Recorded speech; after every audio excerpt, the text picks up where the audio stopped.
커피 전문점 스타벅스가 소설 모비딕에서 나왔다는 걸 아시나요? 영화는 책과 가깝습니다.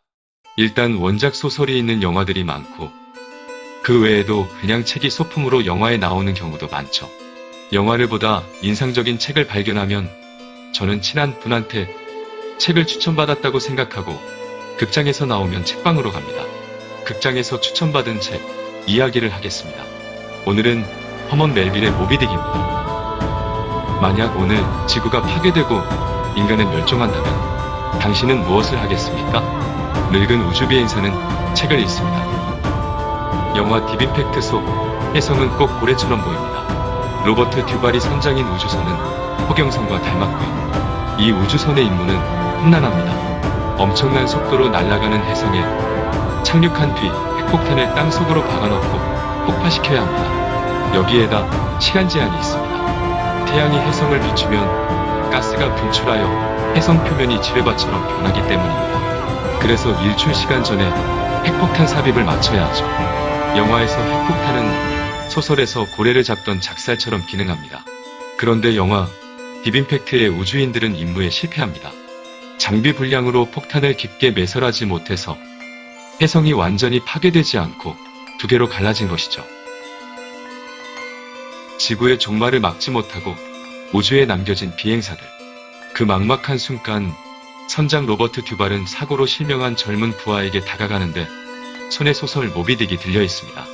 사실 두 사람은 사이가 좋지 않았습니다. 젊은이는 노인이 이 막중한 작전에 투입된 건 홍보 때문이라고 생각합니다. 비행 기록만 500회가 넘는 노인은 젊은이들이 우주에 대한 두려움이 없어 걱정입니다. 임무에 실패하고 지구의 운명도 끝장나게 생겼고 자신들도 생존 가능성이 낮은 순간 두 사람은 비로소 허심탄회하게 서로의 이야기를 털어놓죠. 그리고 실명한 젊은이에게 놓인 선장은 책을 읽어줍니다. 로버트 듀발의 목소리로 듣는 모비딕의 첫 구절은 이렇습니다. 내 이름은 이슈마일.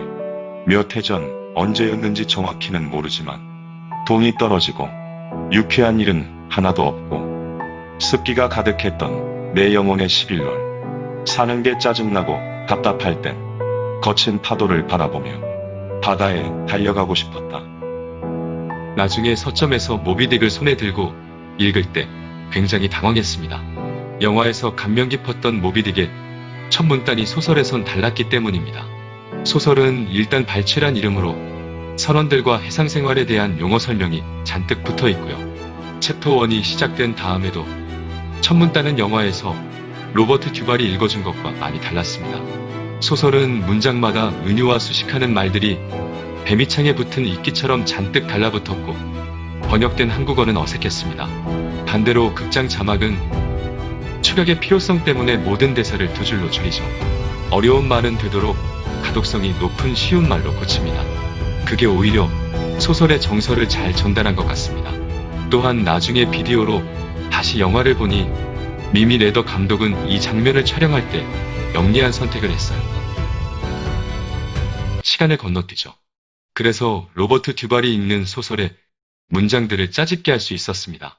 이 장면을 보고서야 미국인들도 소설 원작의 문장은 복잡하게 느낀다는 걸 깨달았습니다. 한국인만 허먼 멜빌의 문장이 어려운 건 아닌 것 같습니다. 하여튼 저는 소설 모비딕을 읽기 시작하자마자 당황했고 곧 책을 덮었습니다. 책이 너무 재미가 없었기 때문입니다. 30페이지 정도 억지로 읽은 다음 국수 먹듯이 후루룩 건너 뛰어 간독한 뒤 책을 내려놨습니다. 그 이후 여러 번 다시 시도했는데 모두 100페이지 내에서 실패했습니다. 그래서 지금까지도 모비딕은 안 읽은 책입니다. 모비딕은 미국 문학의 고전으로 칭송받기에 죄책감마저 들었고 사람들과 이야기하다 모비딕 이야기가 나오면 읽은 척 연기했습니다. 저는 모비딕은 뭔가 핵심적인 부분이 웃기다고 생각했습니다. 한 남자가 동물의 복수심을 가지고 자신은 물론 동료의 재산과 생명까지 바쳐가며 싸운다는 게 이해가 안 갔습니다. 영화 딥임팩트의 선장 로버트 듀발의 행동은 말이 되죠. 그건 인류의 생존을 위한 투쟁이고 아들을 포함한 남은 인간들을 위한 희생이니까요. 하지만 소설 속 에이헤브 선장은 이해가 가질 않습니다. 모비딕은 잊고 살자. 그런 심보였습니다. 그런데 이 모비딕은 잊을만 하면 다시 다시 출몰했습니다. 모비딕은 미국 문화의 여러 분야에서 마치 고래가 바다 위로 잠깐씩 나오듯이 모습을 드러냅니다. 그럴 때마다 또 모비딕이냐? 귀찮다는 생각을 넘어 피할 수 없는 건가? 하는 약간의 짜증마저 들었습니다. 모비딕이 의외의 장소에서 나타나는 예를 들어볼까요? 스타벅스부터 시작하죠. 별다방 스타벅스의 이름은 모비딕에서 나왔습니다. 스타벅스의 초기 창업자들은 3명입니다. 그들은 시애틀의 영어교사, 역사교사, 그리고 작가였습니다. 대학교 동창이었던 그들은 소설 모비딕에 등장하는 1등왕의 스타벅의 이름에서 카페 이름을 땄습니다. 3명이 함께 창업했다고 스타벅에 S를 붙여서 스타벅스가 되었다고 합니다. 소설 속 스타벅 항해사는 굉장히 흥미로운 인물입니다. 에이헤브 선장이 옥수의 광기에 사로잡힌 뜨거운 캐릭터라면 스타벅은 배와 선원의 안전을 생각하여 이성적인 조언을 계속 날리는 차가운 캐릭터입니다. 베테랑 선원이기에 선장이 욕을 하면 힘껏 대들기도 하지만 전반적으로 자기 직분에 충실한 진짜 크루입니다. 소설 속 포경선이 제대로 굴러가는 건 이 사람 덕분입니다. 시애틀의 교사들은 항해사 스타벅이 가진 이런 태도가 커피와 닮았다고 생각한 걸까요?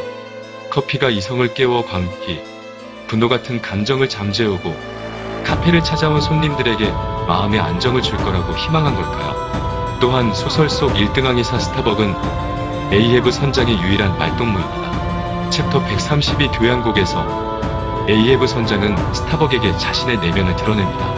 이 무시무시한 광기에 인간마저 자신의 비밀을 이야기할 수 있는 상대가 스타벅인 것이죠. 그래서 스타벅의 이름을 커피점 이름에 가져온 것일까요? 고백을 받는 자, 내밀한 이야기를 할 수 있는 자, 속 이야기들이 오가는 건가? 어쨌든 스타벅스는 요식업 역사에 남을 멋진 장면이 되었습니다. 하지만 이 이야기를 들은 뒤에도 저는 모비딕을 잊지 않았습니다. 그랬는데 몇 년이 지나 모비딕은 또 나타났습니다. 내가 가장 좋아하는 영화로 말이죠. 영화 블레이드 러너는 다들 좋아하시죠? 이 영화에서 레플리컨트 룻거 하우어가 죽을 때 남기는 대사는 영화 역사에 남는 명장면이 되었죠. 그런데 이 독백이 모비딕에서 나왔다는 겁니다. 룻거 하우어의 대사부터 보실까요? 난 너희 인간들이 상상도 못할 것들을 봤어. 오리온의 어깨에서 불타오르는 강습함들. 타노이저 게이트 곁의 암흑 속에서 반짝이는 시빔들도 봤지. 그 모든 순간들이 곧 사라지겠지. 빛 속에 내 눈물처럼. 그리고 이 명대사가 베꼈다는 소설 모비딕의 대사입니다. 흥미롭게도 소설 속 대사는 1등 항해사 스타벅의 것입니다. 나는 이글거리는 석탄불 옆에 앉아 그것이 고통스럽게 생명을 불태우며 빨갛게 타오르는 것을 본 적이 있지. 마침내 불길이 사그라들고 점점 약해져서 결국 말없는 먼지가 되는 것도 보았지. 바다의 노인이여.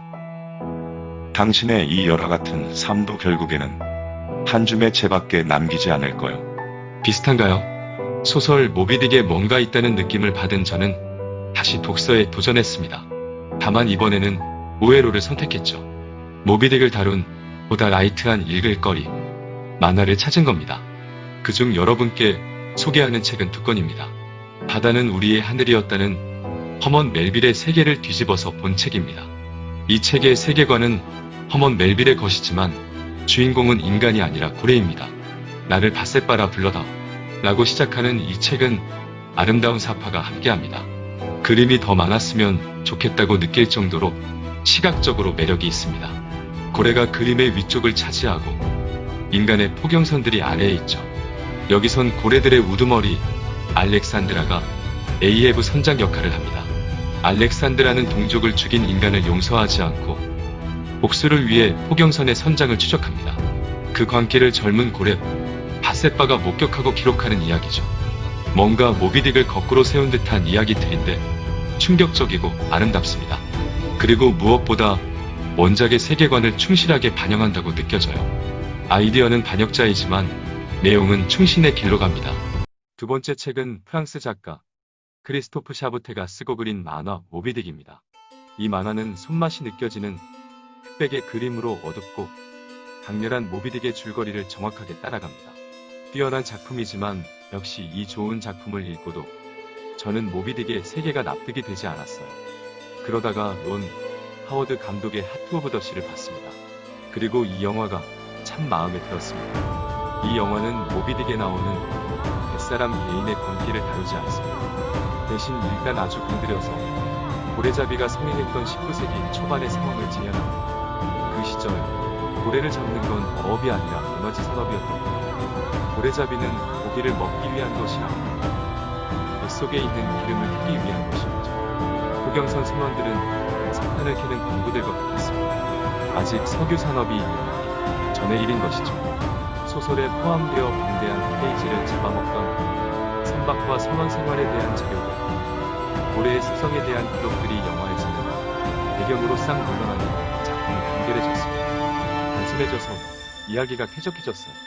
독자들을 골탕 먹이는 방어벽으로 작용하던 부분들이 존재하되 페이지를 먹지 않는 것이죠. 무엇보다 좋았던 건 이 영화 속 주인공들은 모비딕의 에이에브 선장처럼 복수심에 사로잡힌 광인이 아닙니다. 다들 먹고 살기 위해 배를 탔을 뿐이죠. 이들은 동물에게 복수한다는 추상적인 광기가 아니라 승진하고 싶어서 돈을 벌고 싶어서 배를 탑니다. 하지만 그 기본적인 욕구를 해소하는 일이 쉽지 않습니다. 영화에서 소설 속 스타벅에 해당하는 역할은 토르가, 아니 크리스 햄스워스가 연기했습니다. 바다와 배에 대해 잘 아는 베테랑 선원이지만 백이 없어 출세하지 못하고 경험이 없는 선장과 불안해하는 선원들 사이에서 이해관계를 조절하는 힘든 일을 합니다. 영화 속에서 주인공들을 막다른 작업 환경으로 내몰고 선박사고를 은폐하기 위해 거짓말을 강요하는 것은 회사입니다. 미쳐있는 건 회사라는 조직이고 증식하려는 자본입니다. 조직의 윗대가리들, 노인들, 기득권들, 양복 입은 자들은 위선적이고 자본은 냉혹히 진군합니다. 그들이 한 명의 얼굴이 아니라 항상 여러 명의 회의 구성체로 등장하는 것도 인상적입니다. 반면 평범한 사람들은 생존을 위해 매일 바다로 나가야 하죠. 가장 일 잘하던 항해사는 직장에서 쫓겨났고 선장으로서 정직하게 책임을 지려던 남자도 출세의 길에서 뽑혀 좌천됩니다. 이야기가 이렇게 흘러가면 모비딕은 내 이야기가 됩니다. 결론을 내볼까요? 모비딕, 여기에 뭔가 있긴 있구나. 그런 생각이 들어요. 영상 내내 소설 욕을 했지만 한편으론 인정할 수밖에 없는 요소가 소설에 있는 것도 사실입니다. 우리 모두에겐 저마다 모비딕 같은 존재가 하나씩 있기 때문이죠. 위험하지만 어쩔 수 없이 끌리는 것들 말입니다. 어쩌면 우리가 희망, 꿈이라 말하는 것들이야말로 에이에브 선장의 모비딕처럼 쓸모없고 위험한 집착인지도 모릅니다.